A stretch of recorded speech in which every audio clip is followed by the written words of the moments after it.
Monkey. What we're gonna do? It's so cold and rainy and miserable. And we've been stuck in this house for 10 months.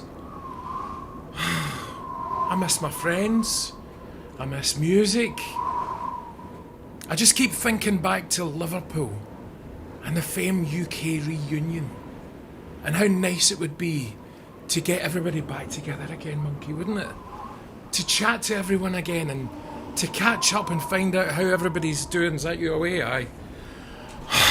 But, nah, that would never happen. It's just a dream, isn't it? It's just a dream.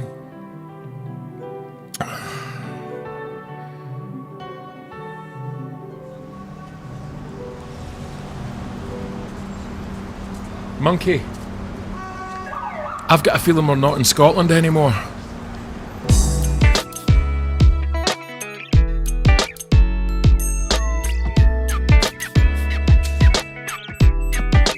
Good evening, ladies and gentlemen. Welcome to Hollywood Squares. Yay! Fame edition. It's not Hollywood Squares. It is a little get-together of some old friends. Now, we have got, especially for fans of the TV show Fame, we've reunited some of the key cast legends, and I'm going to go through everybody and say hi. First of all, I want to say hi to somebody who I'm very, very excited to meet because I haven't met before. Mayo Jenkins. Carol, how are you? Hello, everybody. And Carol, you played Miss Sherwood, who everybody wanted to be their English teacher. Everyone in the world wanted Miss Sherwood to be their English teacher. It was so much fun. It was so much fun. Not that I taught anybody anything. I beg to differ. I learned a lot. I learned a lot about Shakespeare, watching you and watching Miss Sherwood. And that Miss Sherwood was nothing like any of the teachers in my school. I tell you that for something. Nothing like any of them. They all had cloaks like it was Hogwarts. Anyway, it is beautiful to meet you, Carol. Next up, Valerie Landsberg, who played Doris. Val, how are you? I have no pants on. It's Me welcome too. to another Zoom. I don't think any of us have. And pants means something different in the UK. There you go.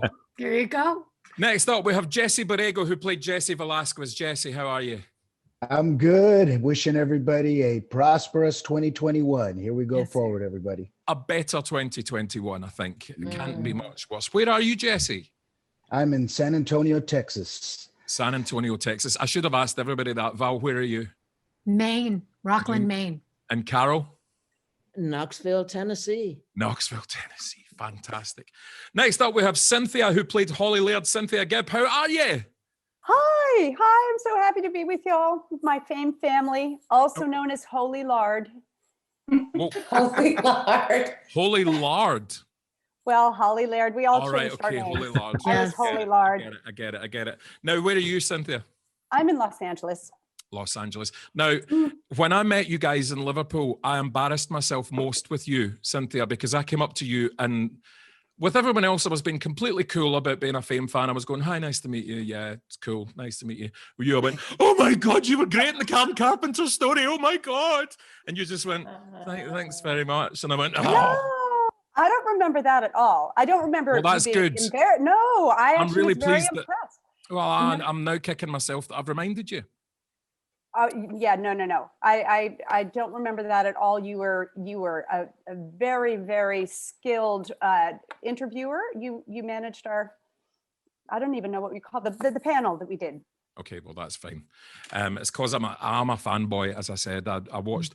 We didn't get season 5 and 6 in the UK, and I didn't know they existed because, of course, we didn't have the internet.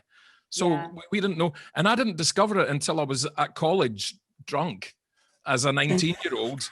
And it was on the same time as Star Trek, The Next Generation, and my flatmates wouldn't let me watch it. So it passed me by. I know.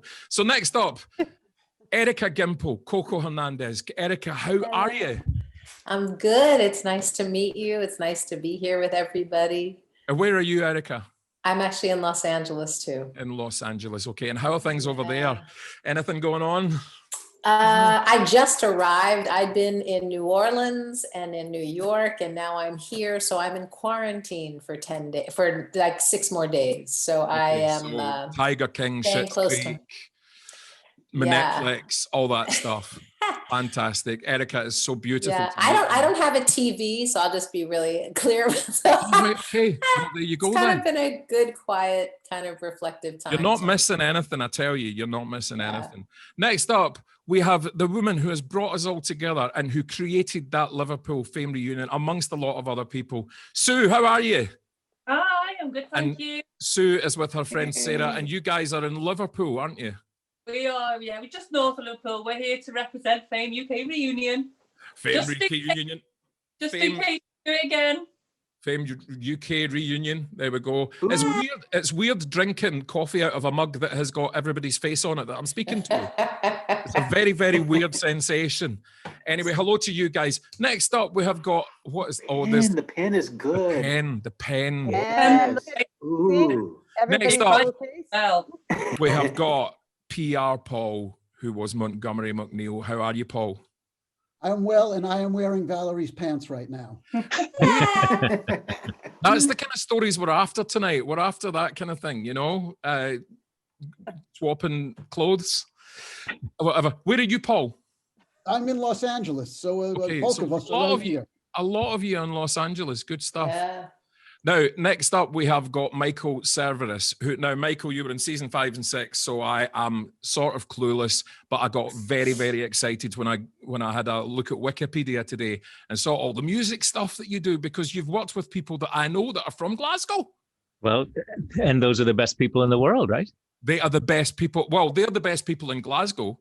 And the Glasgow people are the best people in the world. So Yeah, you've sort of Ergo. yeah. So you need Yeah. to leave. You need to leave us soon for a very, very important reason. What is the very important reason, Michael?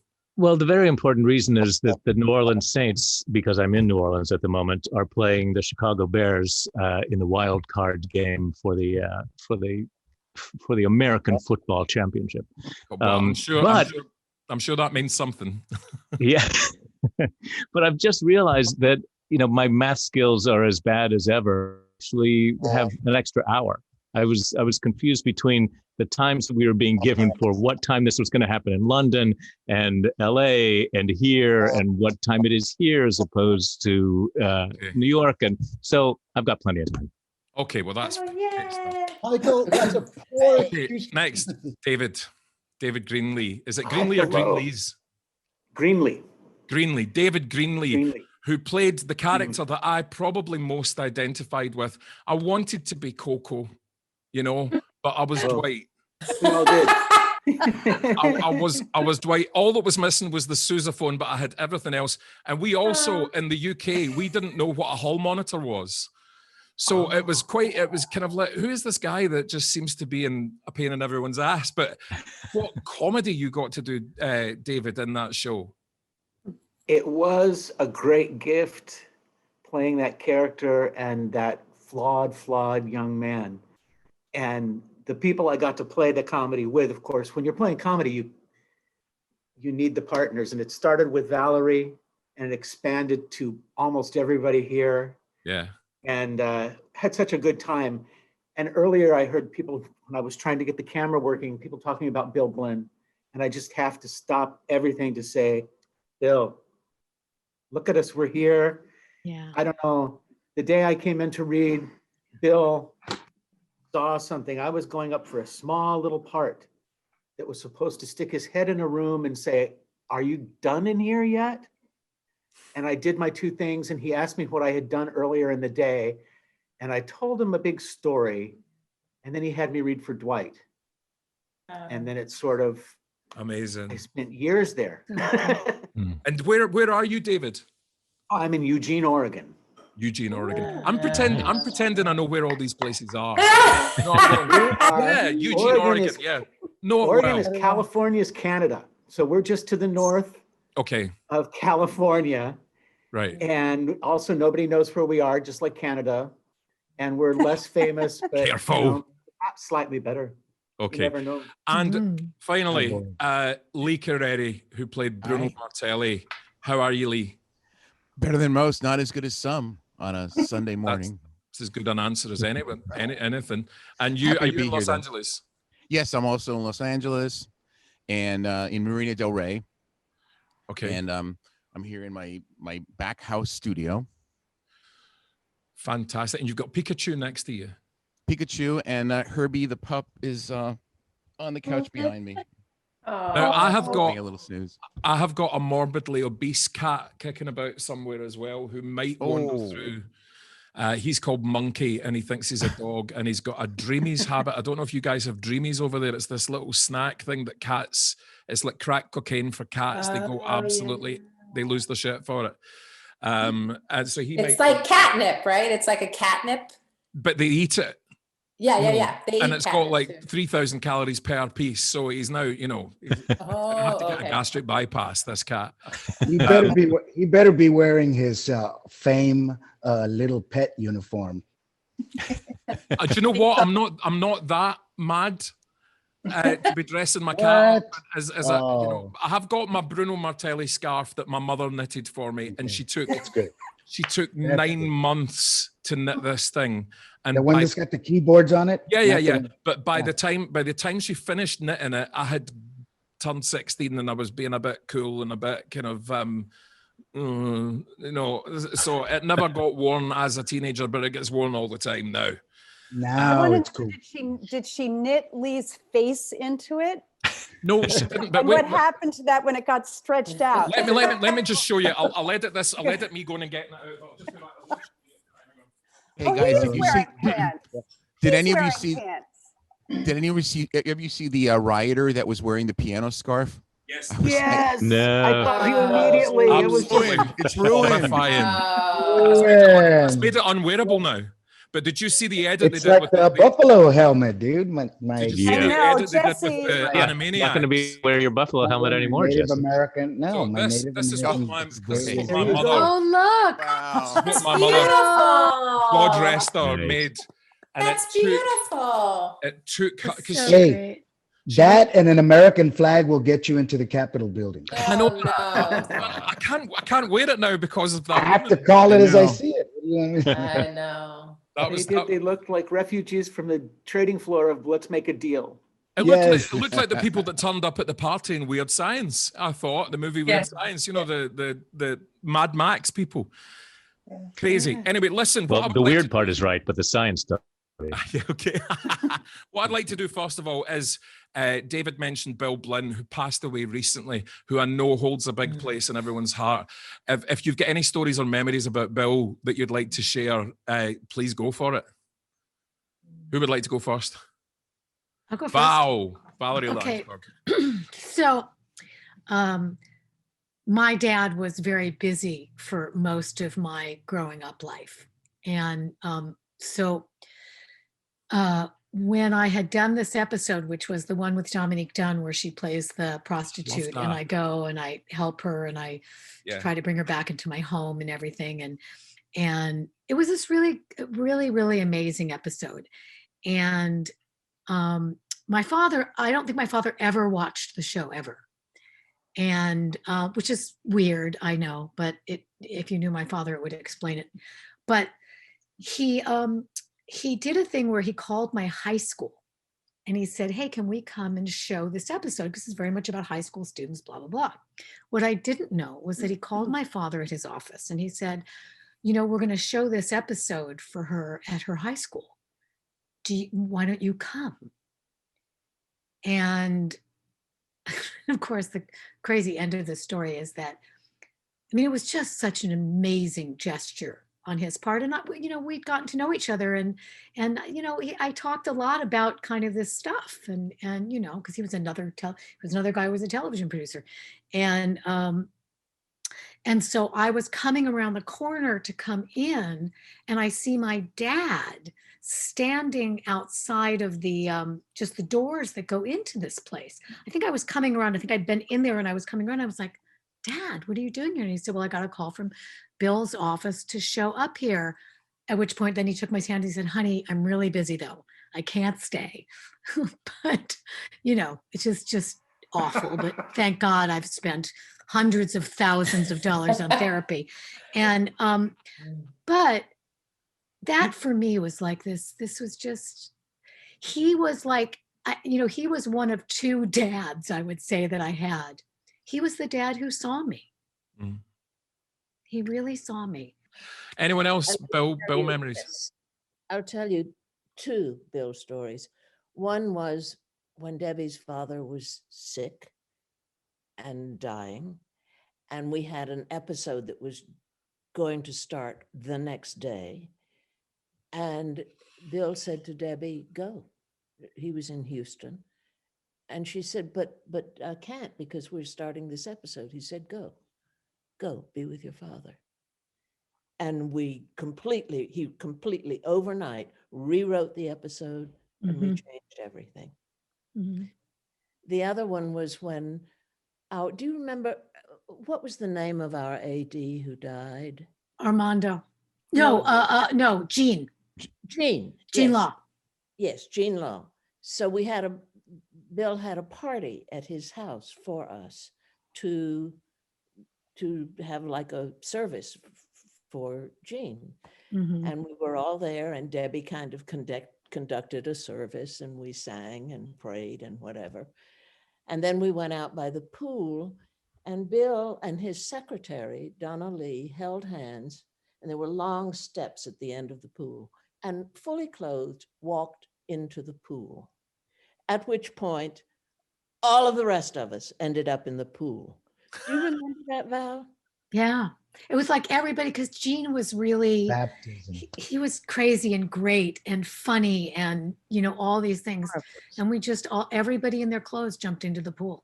Frank Fiumara picked me up in his arms, jumped into the pool with me in his arms. It was wonderful. And it was, Bill just knew that's what we needed. We needed that. And one more thing. Bill. When we first started, and he had us all to dinner at that restaurant in the Village. We were filming in New York, and he invited us all to dinner at this restaurant, and he gave a little talk. None of us really knew him then. And he talked about, these are the things I remember he said.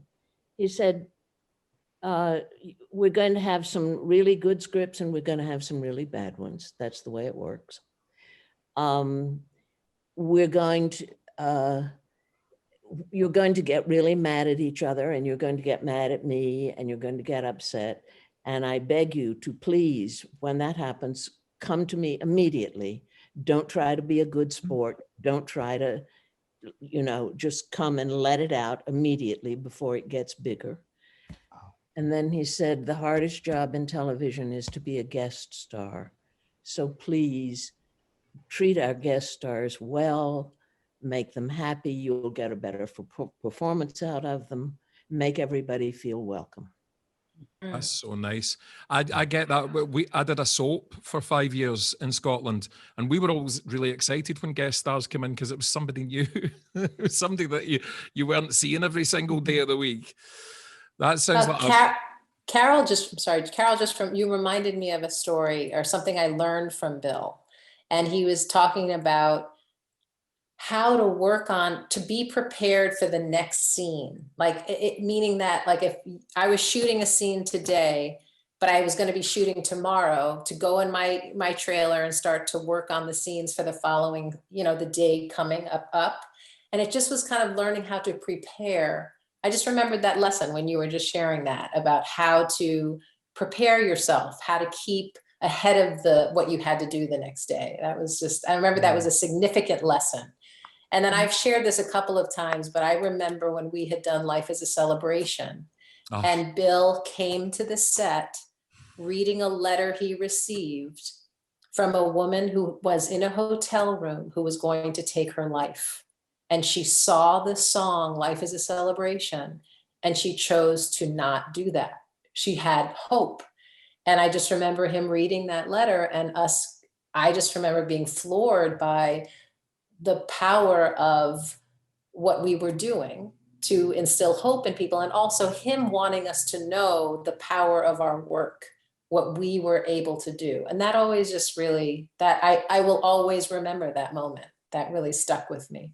That's incredible. It's the power of art, I guess, and how important it is. Because as a geeky 14-year-old teenager, you were the first people on TV that I identified with, and I ended up going on to music college and acting and doing all the kind of stuff because it suddenly became a thing that I could see a path to. So everyone's life gets affected by things like that, and I think when you get a human TV producer, it's quite good. Oh, and somebody that cares. And so rare. Very brief things. I can't remember who the guest star was, but one day we were all on the set and Bill was there. He often came down. And you, Val, went up and hugged him. Mm-hmm. This guest star was standing next to me and said, do you, I mean, isn't that your executive producer? I said, yeah. He said, I never saw an executive producer who gets hugged on the set. I think it's like a school. I think when you've got a forward-thinking, progressive head, it trickles down. I think it's almost like that on a TV show. If you've got somebody in charge that is considerate and does treat people as humans, like what you were saying about Debbie going home, it creates a better atmosphere, and people are. It's just a happier village, isn't it? Yeah. Yeah, absolutely. They're responsible for setting the tone. They're responsible for setting the energy and the attitude and the integrity, or not. I've worked on sets with both. People like not. Great integrity, and I've worked with people who, behave like, mob heads. Anyway, it's the trickle-down effect is very real. So the other thing was, when he left the show, we took out a full-page ad, which ended up on being on the back page of Variety. Do you all remember?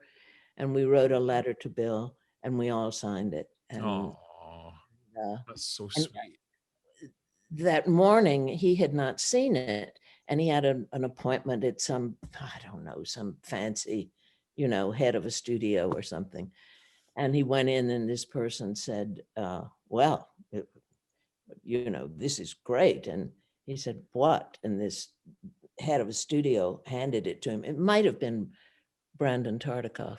Handed it to him, and he read it, and he said he broke down and cried in the office. Well, when we did that Troubadour reunion, remember when we all did the Troubadour reunion? Bill was there. Debbie had invited him, and he was up in the rafters looking down, and I wanted to connect to him, but then he left. But it was like he was welled up with tears seeing us now. I saw him welled up with tears. I don't know, Val, did you talk to him that night? No, I think he cut out really early. Like I definitely saw him. Like I looked up and I saw him a whole bunch of times, and it was so packed in there. Yeah. And then he was gone.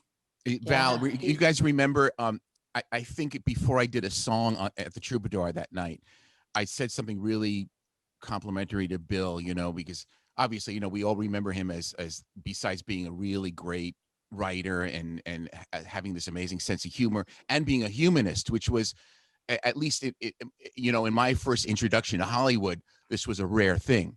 And I remember saying something, I forgot what I said, that was really complimentary to Bill. And I heard this voice in the audience, liar. And I was like, oh shit, that's Bill. He's here. Wow. So listen, I want to ask David, you talked about that audition with Bill where he saw something in you. Is that one of those moments that you look back on your career and you look back in your life and go, there was the thing that changed the direction of my life? Was that a real pivotal moment for you? Oh, very, very much so.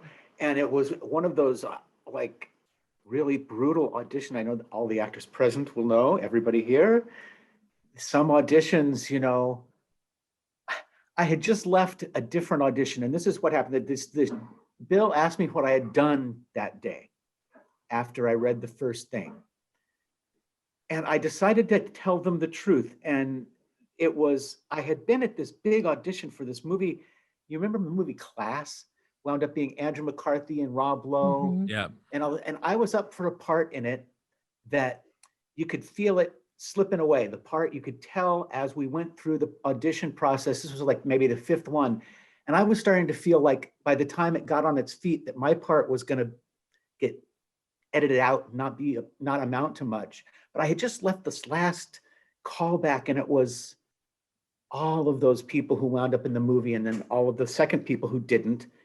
And so it was a lot of Hollywood egos, and it was Lynn Stallmaster, the casting director. And Lynn was like, a very powerful person, and the director was present, producers, and it was just one of those. So he asked me what I'd been doing, and I just started talking. Halfway through it, I thought, oh, you see, I'm almost kind of like complaining about producers to a producer, and this might not have been a good choice at all. But I just kept going, and at the end, he looked at me, and he laughed, and he said, I have something else I want you to read. And then as we're walking out, Mark Daniels, who I did not know was a television legend, sort of looked at me and he said, the thing he's giving you is much, much better. And he took me out and worked with me the next day and helped me hone it down. But I just think about that almost every time I have a meeting of any kind, really, because it's that thing where I decided to actually answer his question. And it could have ruined my life. But instead it sort of it opened a huge door, a big giant door. And here we are all these years later talking about it. So yeah. Because I mean, but it was genius casting, because even if I rewatch some of the shows just now and Dwight appears, it just changes the flavor of everything, because it's high energy, it's like everyone's beautiful, and it's like, and then Dwight comes in and he's a real high school guy. He's the guy I would have hung out with. It's like and he's giving out the hall passes, and it's the most important. And then there was the military episode where Dwight was getting carried away with all that. And I loved that as well, because Carol, Miss Sherwood's old hippie, came out in that as well. And we got Joan Baez down there. And that was one of my favorite ever episodes. That was incredible. Yeah, Bill let me sort of write my backstory. And that was part of what I created for Elizabeth Sherwood, was that she had been an activist. And that scene with the briefcase with the nuclear button in it in the staff room. It's like, how scary is that, and how relevant is it to this week as well? You're like, oh my God. That is one of my favorite episodes. My ultimate favorite episode is the same as Val's. It's the Wizard of Oz one. But the episode that really hooked me into Fame was the one where it was the benefit gig at the top of the building, and Val and Carlo got stuck in the elevator. Oh, yes. And it was just a two-hander. It was back forward comedy, and you went, this is so much more than just a music show or just a drama. This is actual shtick. There's actual genius going on in here, and that is the one that got me. I think it was maybe episode 2 or 3. That one. That's when we sang "We Got the Power." Yes, which is "We Got the Power." What a song! And that's which nowadays, if you listen to "We've Got the Power" now, it hasn't dated. And because I DJ in an 80s club when we're not in lockdown, and "We Got the Power" sits up. It sounds more up to date than most of the other, because the production stuff, the stuff that Fozzy was doing, Barry Fazman was doing, the production's incredible. That first album is like mind-blowing. Desdemona, if you listen to it with headphones, it's like, what in the name, just absolute genius.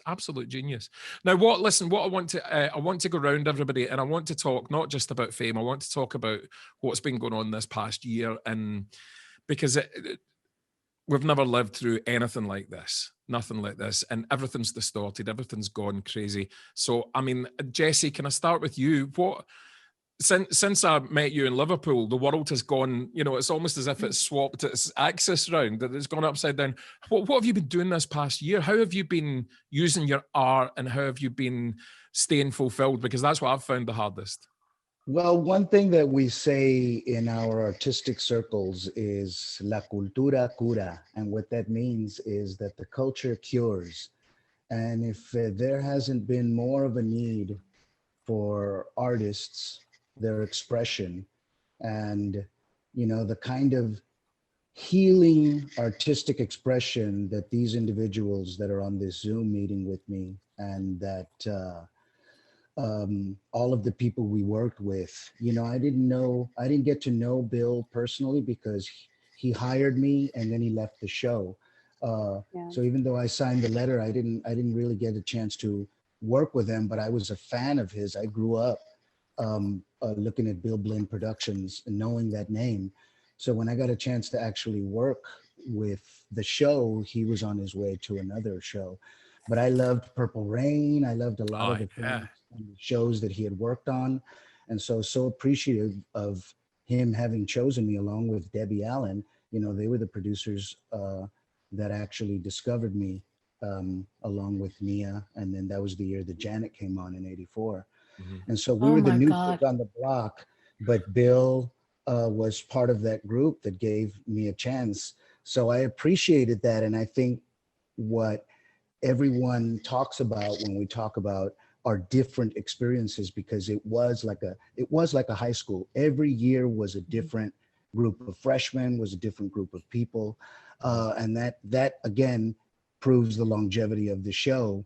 But ultimately what we all are is artists, and each and every one of us has had a wide and varied career because we were very young then. So we were starting off, it was our first takeoff.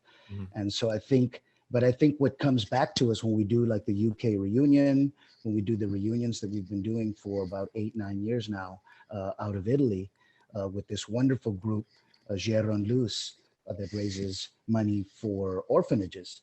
And so we've been working with them for about 8-9 years, and they're the ones who really started getting us together a while back. And so when you see the type of European fans, and then from there, the conclusion or the continuation of that is the domestic interest. You know, we've been able to work with the Actors Fund several times now. And so I think the expression of all of that is that we still have a lot of art and a lot of love to give. So how have you been using, Jesse, how have you been using that this past year? With the industry at doing it in the virtual world. In the virtual world, I've had a couple of films that I did, independents that I did in the last, well, one of them is 25 years old, Follow Me Home. The other one is Phoenix, Oregon, talking about David being out in Oregon. A film that I did called Phoenix, such a good movie. So, you know, those films are coming out during all of this pandemic. So it's interesting that the art, again, and I'm talking about the stuff that we did 30 something years ago that still resonates with people on YouTube, that's still being shared. If you go back and you find some way to share that 4th, 5th, 6th, 7th season, people are going to absorb it as if they'd never seen it before. So I think all of that long answer is to say that we're still doing it. We've been sharing music. We've been doing virtual songs. We did something a while back in the middle of the pandemic last year, right? Didn't you guys put something together for European fans? We've got Satellite, the song that Paul and his friend wrote and that we did. So I think all of that is what we're doing now, is to continue to share that expression. I was part of a group last night, Jumpstart, that does a performance party every year. Well, this year they did it virtually. And I always participate with them as local artists. So I did the blessing of the virtual space in an artistic way. Okay. So participating like that, continuing to do what we're doing, sharing our art. So I think that's what I've been doing. That's my long answer. Thank you, Jesse. That's, I mean, I've seen it with people have been flourishing online as well. My only concern is that when my only concern is that when we re-emerge back into the world, are the venues going to be there? Is the funding going to be there? Is it going to have, you know, we're going to have to rebuild, which might be exciting, but it's probably going to lose a lot of people through the gap that I've had to go just give up because financially they can't do it anymore. I'd like to come on to it because you mentioned about people creating music online. Paul, I have been seeing trails for your new song, and I'm so excited about it. Can you tell us about it? I can. I have a song called Hot Times in the City. It's about growing up in Hell's Kitchen and having to make a decision to avenge somebody's death or to leave. And it's a happy song Okay, it sounds it. Paul, can we have a quick look at the song? So good. Yes, we can. Yes, Right yes. now. Here it is. You introduce it, Paul. What's it called? It's called Hot Times in the City. And it's hot times in the city tonight.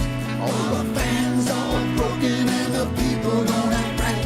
You never watch your back or you may never see the light, because it's hot times in the city tonight. Hot times in the city tonight. Hot times in the city tonight. Hey! Hey.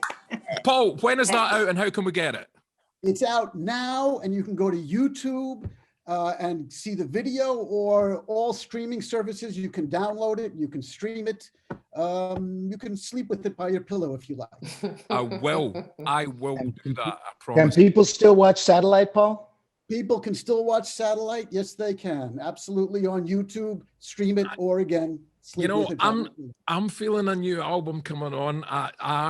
I'm feeling it in my bones. I'm feeling a new album coming on from you guys. I feel a new Anyway, album coming on too. I'm just going to leave that with you. I'm just going to leave it with you. And anyway, so coming on, talking about album no stuff. pressure. I feel good about that. Thank you. Okay. Maybe the UK Film Fame reunion? Maybe? Well, Yeah. there you go. Maybe a live album. That's been talked about, Yeah. hasn't it? Get Coco involved. Get Coco sorted Yeah. out of that. They're Now, trying. I want to go By on the way- next. By the way, Yep. Coco was instrumental in doing this track. Coco and I have become like brothers since we met. Yeah. You ever meet Mhm. anybody and you just click immediately? It's like, where have you been? Coco and I have stayed in touch since Liverpool, and The Pablo Nariz Band, Paul Knows Band. he is astonishing, isn't he? He is one of big shout out to Coco. Coco. Hey, Pablo Nariz Band. Okay, so listen, Lee, I want to come to you now as well, because you can work from home. You've got that stuff there. You can do all that. How has lockdown affected you? Well, you know, I think you go through different stages, Mhm. you know, of what is it, like denial, just depression, creativity maybe starts rearing its head at some point, and you get the urge to start filling the space. You know, there's the obvious binge watching, but you know, I don't know. I have this feeling that that, you know, in terms of what you said before, that things are going to come back maybe 10 times what they were. Yeah, because I think it'll be like that sort of thumb on the garden hose thing, where it's like people are just, you know, once the vaccine has been distributed and people are back, I think attendance at shows, at theater and concerts is just going to be multiplied by 10. You know, I just think you don't know what you've got till it's gone. Yeah, I think that's it. I think that's true of a lot of things. I think it's true of our democracy. You know, I think we almost lost it, and we still may lose it at certain points. So I think there's a new awareness, live playing, you know, content. I know there's Hollywood shows being done now, you know, at great expense, because of the you know, the extra testing and the social distancing. But I mean, when things are going to come back, they're going to come back big. That's my that's what I think that's true. I think that people are starving for live entertainment now, for theater, for music, for gigs, all that kind of stuff. I know I am. I'm desperate to go to a gig. If I might say, I just heard somebody say recently about the exact same thing. They said that 1918, 1919 flu was followed by what we call the Roaring 20s. Roaring 20s, right? Yeah. Now we're coming into the 20s, and so a big party, and everyone's been locked in the house. As soon as we were let out there, wow, yeah, you know. So, Lee, have you been writing stuff? Have you been recording? Have you been creating stuff? Well, I actually I've been mostly doing a lot of post-production. Okay. There were a couple of shows that still shot, you know, amidst the coronavirus, and so I've just been doing helping, you know, mix the music for those shows and do some audio mixing. And also my son Joey is home from Miami, University of Miami, and we've just been, he had done this amazing project in Miami, and so we've just been mixing it, and I can't wait till he puts that out because it's a real soulful, Fantastic. beautiful thing. So just it's been more along the production lines here. Yeah. Yeah. I mean, I just before we move on, if I can be fanboy for 30 seconds, is that okay? If I be crazy fanboy for 30 seconds. So Bruno / Lee is the reason why I wanted to start playing piano, because it just became, it became a path, because I was from Paisley and I didn't own a keyboard or a piano. And my friend that I used to work with in the 90s, we used to do advertising jingles together, now lives in West Hollywood. He's called Paul Leonard Morgan, and he's just done the music for Cyberpunk and Tales of the Loop and Dread and everything. And he started playing the piano because of Lee Carreri as well. So it's just, you don't know what influence you're having on the people that are watching. It is just, I got the Fame songbook, which was approximations of the piano parts, and that's how I learned. I learned by playing Life is a Celebration and Star Maker and songs with the augmented fifth. That's the first time I'd ever heard that song. And these songs still, because the production was so incredible back in the day, that they've not dated a lot of 80s stuff that was going on at the time. So fanboy moment. Sorry, Lee, I had to do it. Tom, I have to say, you became a really good piano player. So I'm proud. Listen, I tell you, I need to give me another 20 seconds on this, because when I was a kid, all I wanted to do was be in Bruno's basement singing with Bruno and Doris. And then that night in the cavern, I got to sing with Bruno and Doris. Yes. That was amazing. And I just glided home in the car because I drove back to Glasgow that night and I just flew, it was like a DeLorean. And then when I came back, I went, did that happen? Did that happen? It feels like it's like a million years ago. Lee and I, we lived together for what, 2 years? Yep. At 18 Horizon? Yeah, and that was the house first moved out? Where it had a balcony on the second floor. Right. And I remember there was a couch in there, an old couch that I really wanted to get rid of, and it wouldn't fit through the front door, but it did fit through the door leading to the balcony. So I thought, let's just push the couch off the balcony, make sure no one's downstairs, of course. And I remember getting this couch halfway off the balcony, and it got stuck. Lee, it's meant to be TVs that rock stars throw out of windows, not couches. Not couches, right? So this couch is stuck there, and is it still there? No, it's since been removed, but it was there for a couple of weeks. And the landlord's ex-wife, drove by the house and saw it and left me a note saying, hanging plants off a balcony is nice. A hanging couch is not. Oh man, I love it. Now, we had this whole crew. I mean, it was like Lee and I lived in one apartment. Then Lee moved upstairs. And then James, when I met James moved in. Mm-hmm. And my sister Shayna lived across the alley in the back. Right. And we drove, like Lee and I also shared a car. We also drove in that Mustang from Rent-A-Wreck. Oh my God.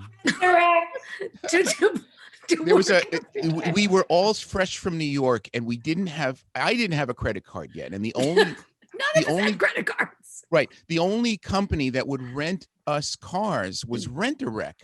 Right. And Rent-A-Wreck the business model was. Was it called Rent-A-Wreck? Was it called? Yeah. It was called Rent-A-Wreck. It was called Rent-A-Wreck. And the business model was they had all these old broken down cars, and they would just rent them to people who were in dire need. They would rent them to wrecks. Right. And so I rented a Mustang convertible my first trip to LA because I was 18. Nobody else would rent one to me. Right. So went over Laurel Canyon with the fumes. Mm-hmm. Yeah. Right? So every day I would get in. Well, here's the thing though. The cars would break down. So theoretically they would bring you another broken down car to replace the car that broke on the road. And so almost every day I had, it took a couple of weeks to find a car that lasted, but on the road to that, I had a Volkswagen and one day, and I'm driving down Pico, and the starter, the gas pedal got stuck. So I'm like, no way. No, I'm like, I'm looking for like the Flintstones hole in the floor to put my feet. I mean, there's no stopping this runaway Volkswagen.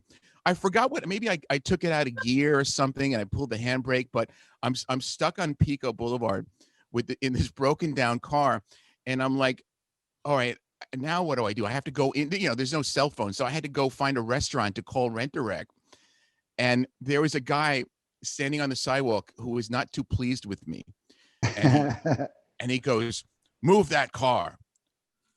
I'm like, if I start it up again, it'll be runaway. Push it. And then he flashes this badge, and it was a truant badge. So he's like, this truant cop was giving me crap from my broken down Volkswagen. But he was right. People, there's a lot of people in LA, when they get stuck on the road or when they have a little fender bender, they just keep the car there, thinking that, like a forensics team is going to come and, and inspect the scene. And so I must leave the car in the exact same place the fender got hit. So I'm like pushing this Volkswagen myself through Pico, like waving cars down to try to get it to a side, and then I have to find a parking space for it.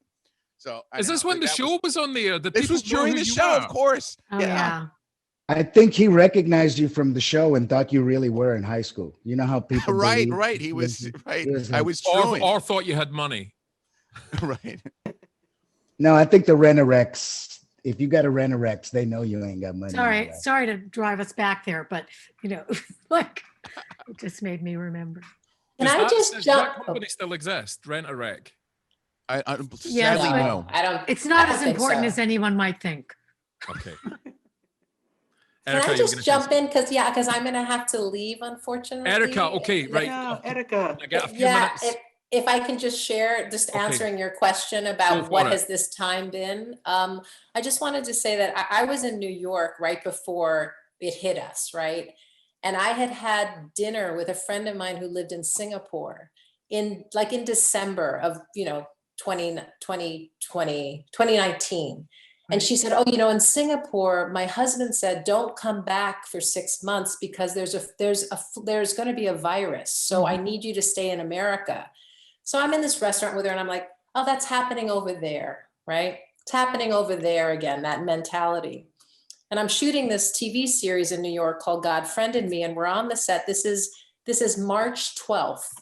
And we're shooting and we're getting these calls on our cell phones in between shots. Broadway shutting down, that all these things that started, it was like a new world. It was like shutting down. I'm in New York was the epicenter of the virus. It was so it was so like it was like I was in a horror film. It was like, what's happening? And then you step out into the world. And I was staying in this apartment in Midtown in Manhattan Plaza. And I was like, I got to get back to LA.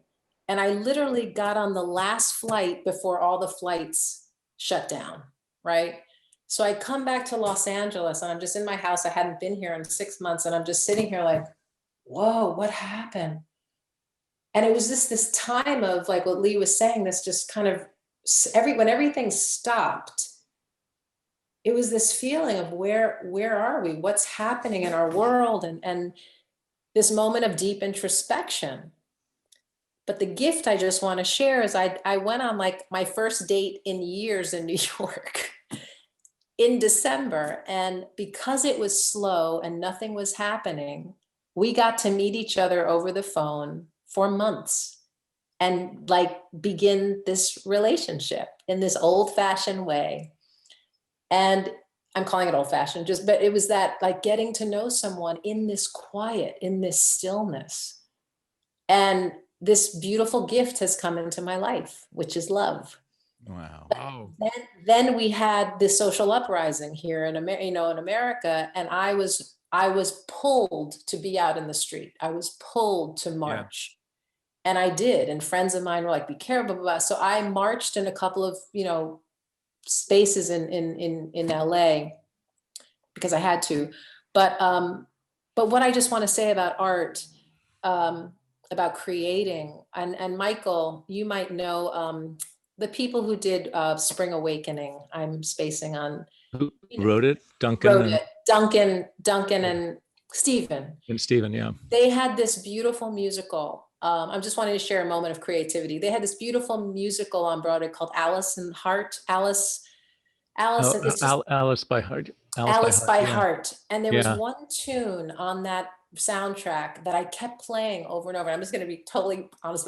And I was like, I'm getting older. Life is changing. And I was like, I'm going to record myself dancing naked. So I'll look back at this when I'm 80, right? And I'm in my house, and I was playing it like a mantra because I was weeping about what was happening. It's about the magic of life, this song. And I started playing, and I was recording it on my, on this freaking machine. And I was like, and I was like, no, put clothes on. Okay, put clothes on. And I did this for like hours. Like I did this for hours, but it was like I was purging the pain, purging the fear, purging the joy.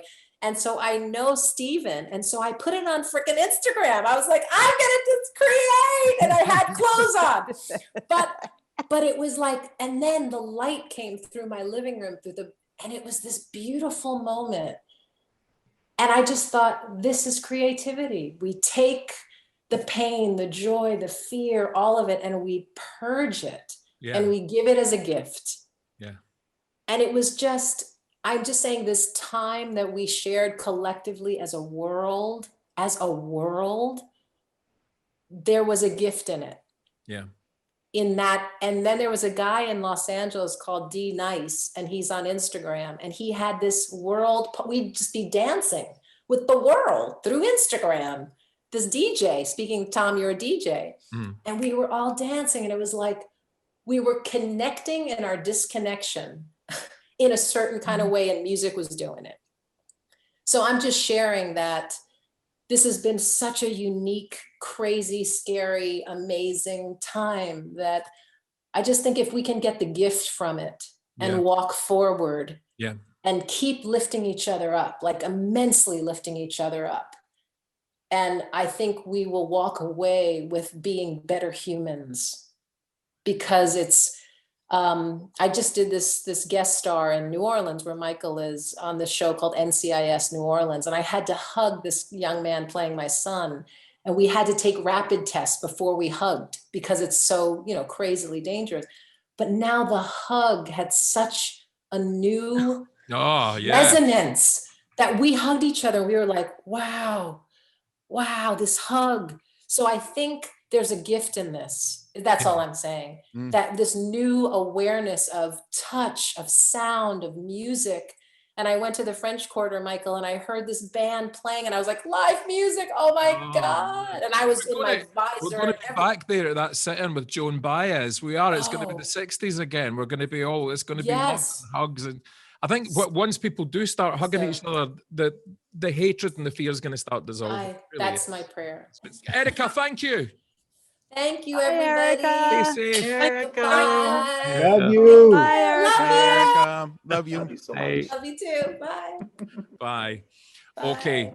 Now, listen, what I would like to talk about now, and Erica touched on it, is Broadway. And Michael, when I was Googling you earlier on, I said, you've got there's a lot of Broadway. There's Tommy, there's all that kind of stuff. Broadway, how sad is it to see Broadway turn its lights out and stop? Well, it's agonizing. And for all of it's not just on Broadway, but every theater across the country is still shuttered. And live theater and live performance was among the very first industries that shut down immediately to try to stop the spread and to try to take care of the community. And it is going to be the last industry to return as well. People have been back to work in restaurants, on and off. People have been back to work in shops and other things. And it's not happened in music or in theater, and is not likely to, for obvious and valuable reasons. But artists have often been the last considered people by governments and by social programs, and that's continuing to hold true. So there have just not been resources for, and also, the way actors on Broadway, it's one thing, because when you work on Broadway, you can make not as much of a living as people, I think, imagine you do, when you have to also live in New York and pay for New York rents and things. But for people who aren't working on Broadway, which is the majority of people, that struggle is even more complicated. And the way you sort of have 5 jobs going at once and manage to scrape a living together, but that doesn't make sense when you go to file for unemployment, for example, or when you go to file for different kinds of assistance. So artists and actors and dancers and singers are in really dire straits. And what you were saying earlier, Tom, about being frightened that venues are not going to be able to reopen, applies to people as well, and people who've had long careers who are now having to look at giving that up and doing something different because they just can't provide for themselves or their families, or people who are just about to start their careers and may never do that now because they'll go and do something else. And how many voices are we going to lose because of that?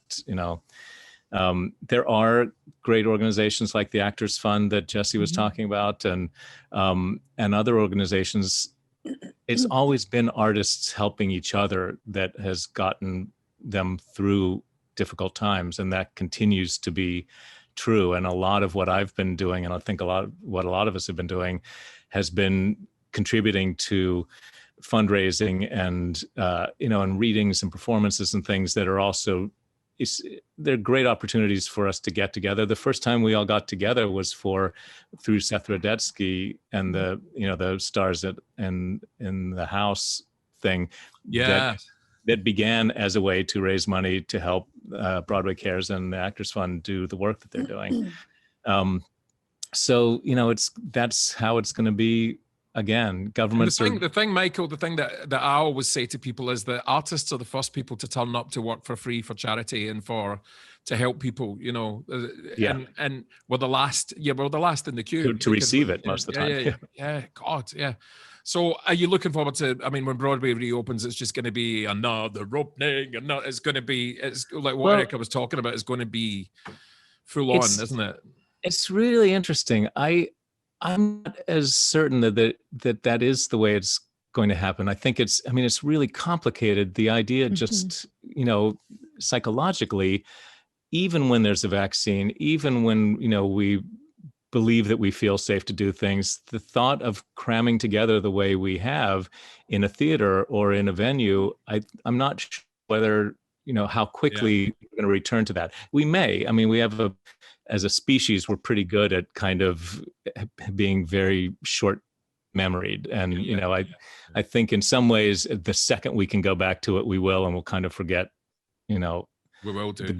Now, listen, I need to jump in here because Cynthia has to go very quickly. So listen, Cynthia, if you've got 2-3 minutes to tell us what's been going on this past year, how have you been doing? What have you been doing with all this? How do you feel about going forward? Piggybacking on what Jesse started with, where culture cures, and Lee touched on this, and Erica just touched on this, and Michael, but not as specifically, but everybody touched on how important the arts are. And I remember that my AP Modern European History course was the only history class I ever took where I remembered something, and our teacher taught me something that has stayed with me and influenced me all these years, which is that art always reflects what's going on in society. And so it doesn't matter whether it's going on politically, economically, religiously, socially.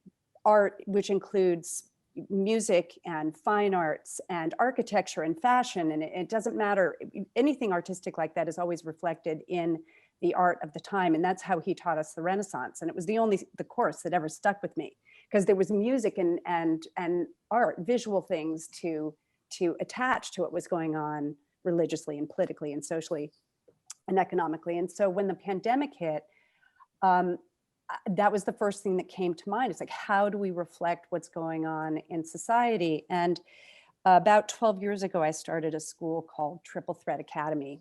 I've reflected a lot on the really great teachers I've had and the not so great teachers I've had. And I wanted to bring great teaching and share everything that I had been passed along to me. And so I teach singers and actors and dancers, or I have teachers to do those things.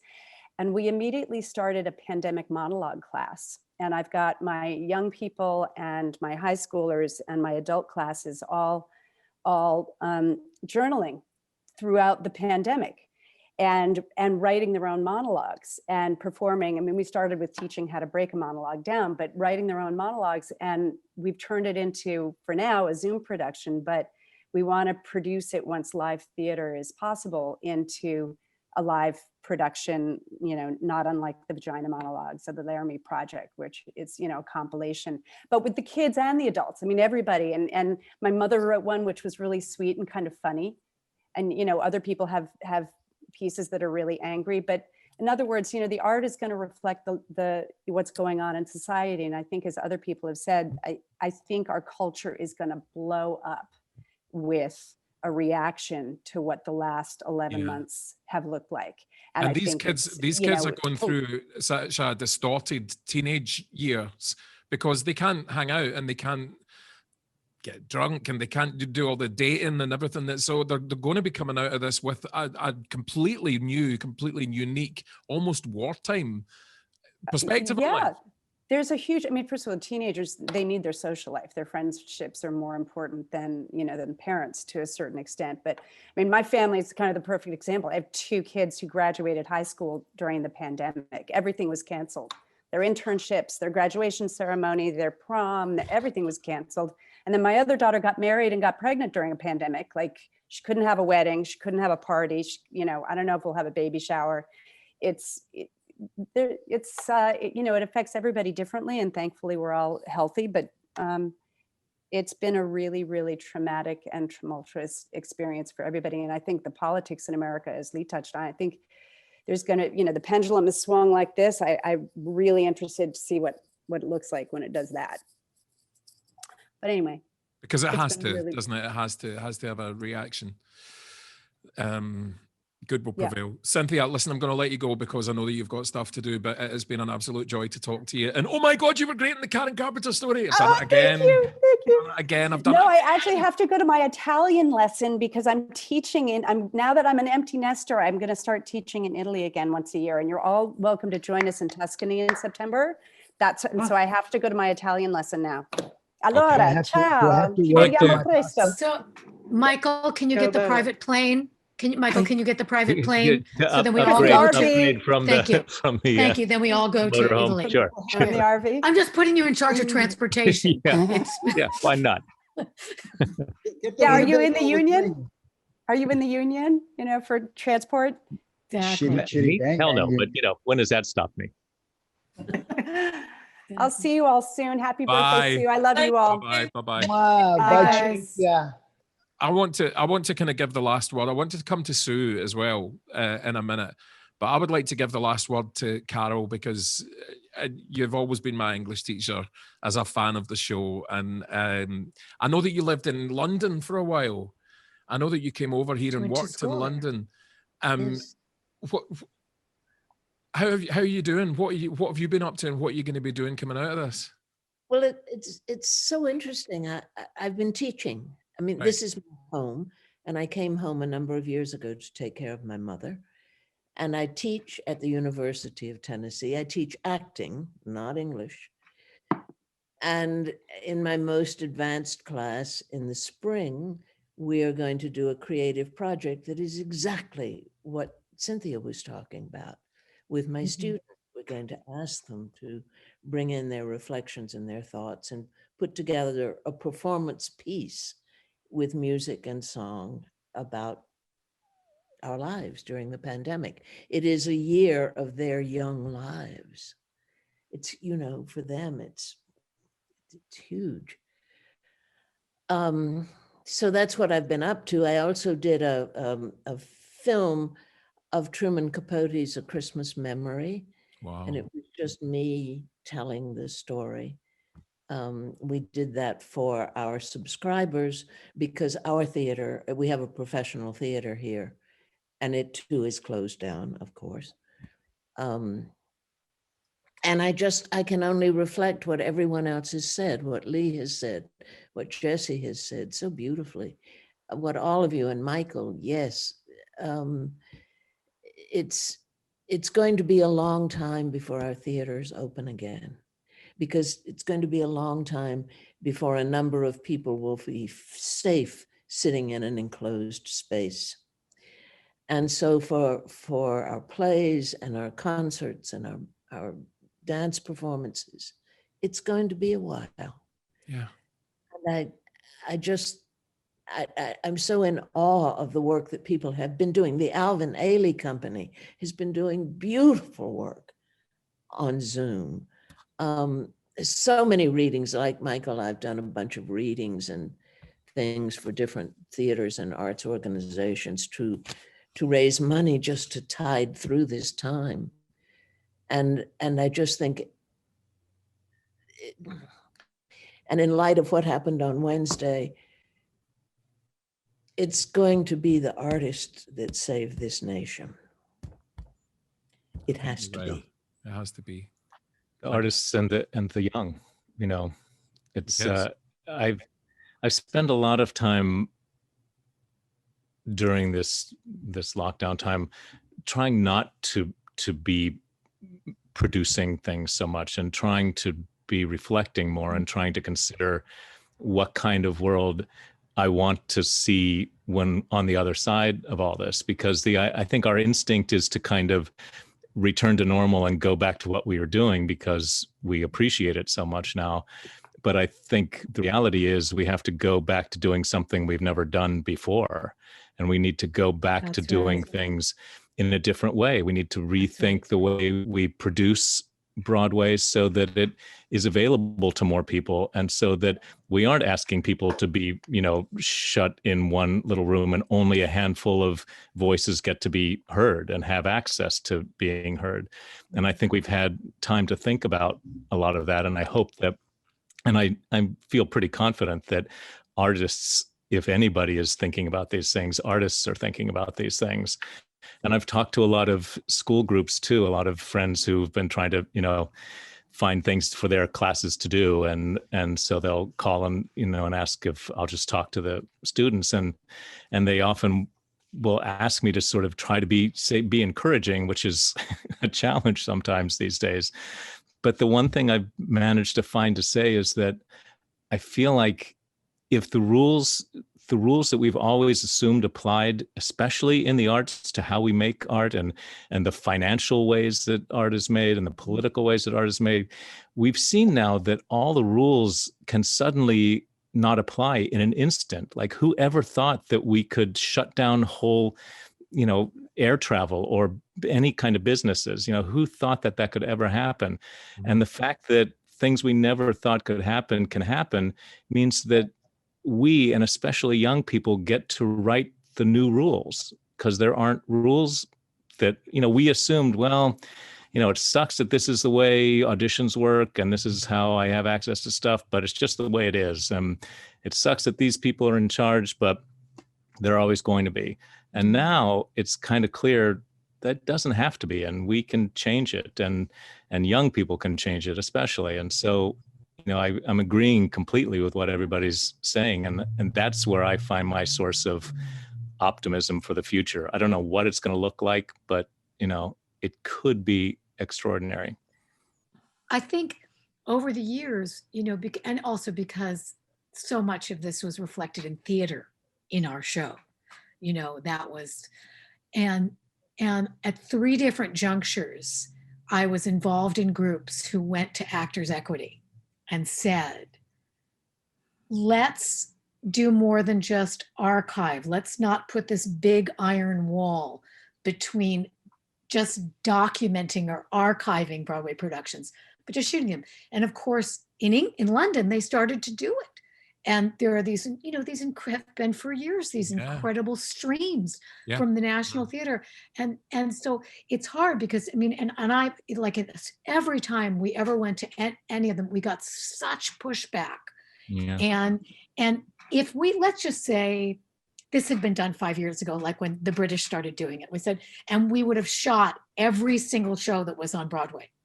Now, not only would it have allowed people all over the United States to see theater who will never be able to afford theater, but there would have been a revenue stream for actors, for producers, for direct.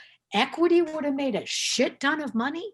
You know, I mean, this is, and so I think what you're saying is exactly right. We are not going back to what happened. We cannot go back to the way it was.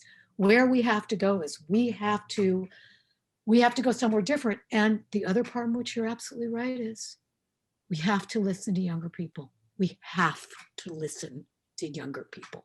This is their world that is coming.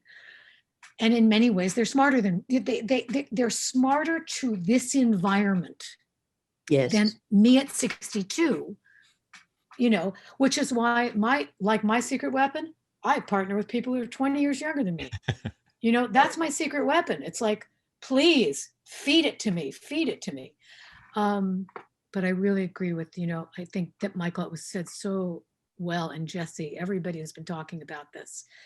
And the willingness, you know, between 55 and 75 to be able to change, to be able to say, no, we're not going to do it the same way, because that's not going to work. AOC in California, big article that came out, you know, that she did this interview in the New York Times, and she kind of blasted what was happening with the House and the people who were running for election at the time, saying, you can't send mail.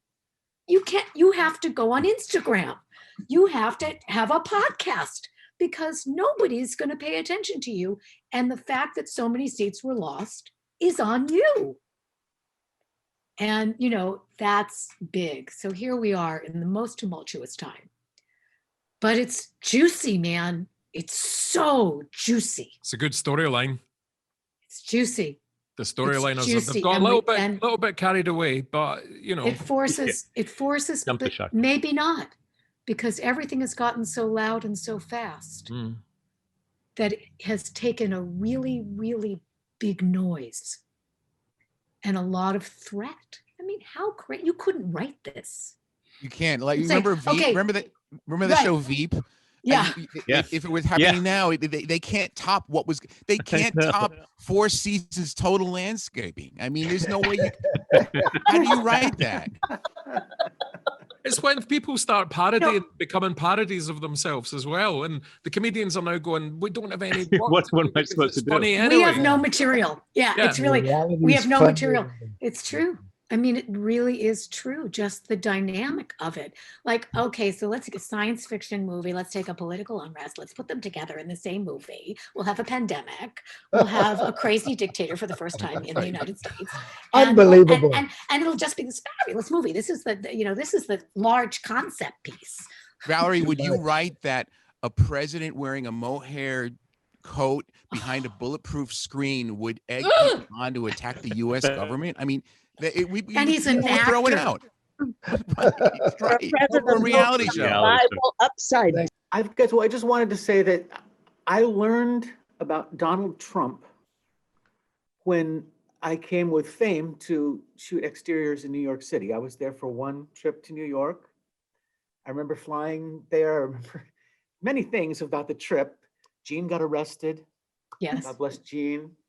And that was an insight into, because I had done the same things that Gene had done. And the police assisted me. They literally assisted me, like they lit my joint, I'm saying. And Gene had gone to jail and I had gone to a party. And, you know, it's because of my skin and his skin. And so that was a big lesson for me there. But also my friend Neil, who I had never thought of as very political, an actor. And I always thought of Neil as sort of a fun time guy. And he wanted to take me out and sort of train me up so I could pass for a New Yorker. He felt like I wasn't New Yorky enough on the show, so he wanted me to be New York. So he took me out, you know, and he put me in his clothes and would drag me around. And so now I'm walking around feeling embarrassed. But the whole theme of the day was, you have to hate Donald Trump. And he took me to different places that Trump was buying things and tearing things off. He told me about the Bonwit Angels that had been torn down.